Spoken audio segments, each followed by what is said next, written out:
All right. Hey, everyone. Thanks for tuning in. We're tackling a really big one today. Oh, I know a lot of you are concerned about this, and rightfully so, preventing diabetes in children. yeah, it's a huge topic for sure. We actually got a source sent in by one of our listeners. Okay.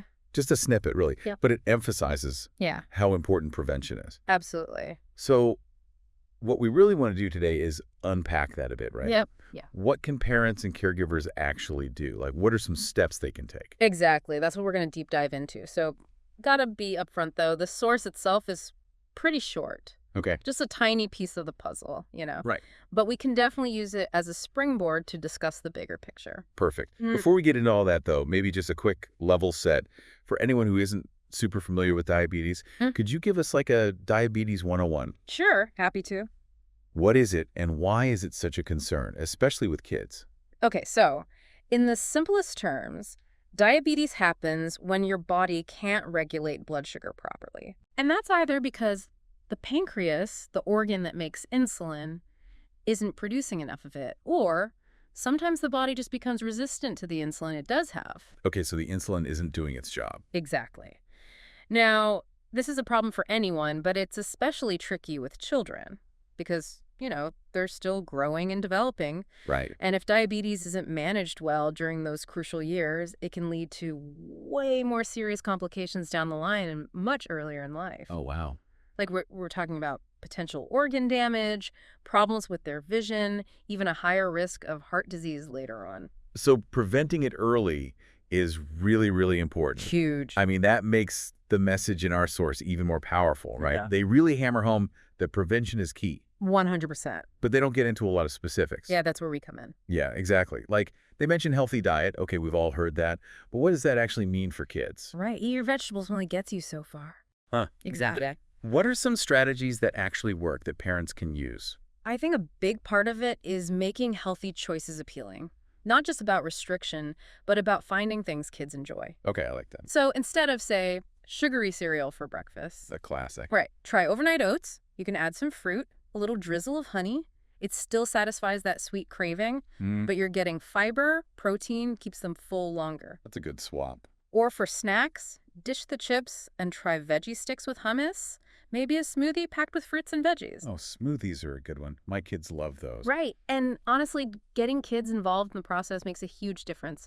Let them pick out ingredients at the store, help with the cooking. That's a great idea. Make it fun. Make it a family thing. Exactly. Okay, so we've got food covered. How about physical activity? I mean, how much do kids actually need? And what are some fun ways to get them moving? Because sometimes just saying, go play outside doesn't cut it. It really doesn't. The general recommendation is at least 60 minutes a day An hour? Wow, okay. of moderate to vigorous physical activity. Moderate to vigorous. What does that even mean? It just means stuff that gets their heart rate up, makes them breathe a little harder. We're not talking marathon training here. Think bike riding, playing tag, swimming, dancing, anything that gets them moving and they enjoy. I was going to say, it's got to be something they actually like doing, right? Totally. If it feels like a chore, they're not going to stick with it. Exactly. And don't forget about just everyday movement, walking to school, taking the stairs instead of the elevator, even just having a little dance party in the living room. It all adds up. It's all about making it a part of their routine. Precisely. Okay, now for a topic that I know some parents can feel a little, sensitive about. I know what you're going to say. Yeah, weight management. How can we approach that in a healthy way so kids don't feel self-conscious? It's all about framing. Instead of focusing on weight specifically, talk about building healthy habits as a family. Okay, so how do we actually do that? Well, you can talk about food and exercise in terms of how they make you feel, having more energy, feeling good. Right, focus on the positives. Exactly. Get them involved in picking healthy snacks at the store, plan fun activities like hikes or bike rides, Oh, good idea. and celebrate their efforts, their progress, not just what the scale says. So it's more about the journey than reaching a certain number. Exactly, because kids pick up on everything. If you're anxious about their weight, that can really affect their self-esteem, even their relationship with food. It can make them anxious about it too. For sure. Okay, so I know we focused a lot on lifestyle choices, but there are other things that play a role in diabetes risk. Right? Definitely. Genes play a big role. Family history of diabetes. That definitely increases a child's chances. Right. And certain ethnicities tend to have higher rates of diabetes. African American, Hispanic, American Indian, and Asian American Pacific Islander populations. So there's definitely a genetic component. There is, and there are some medical conditions that can increase the risk as well. It's a lot to consider. It really is. But even with just this short source, I feel like we've gotten a good overview.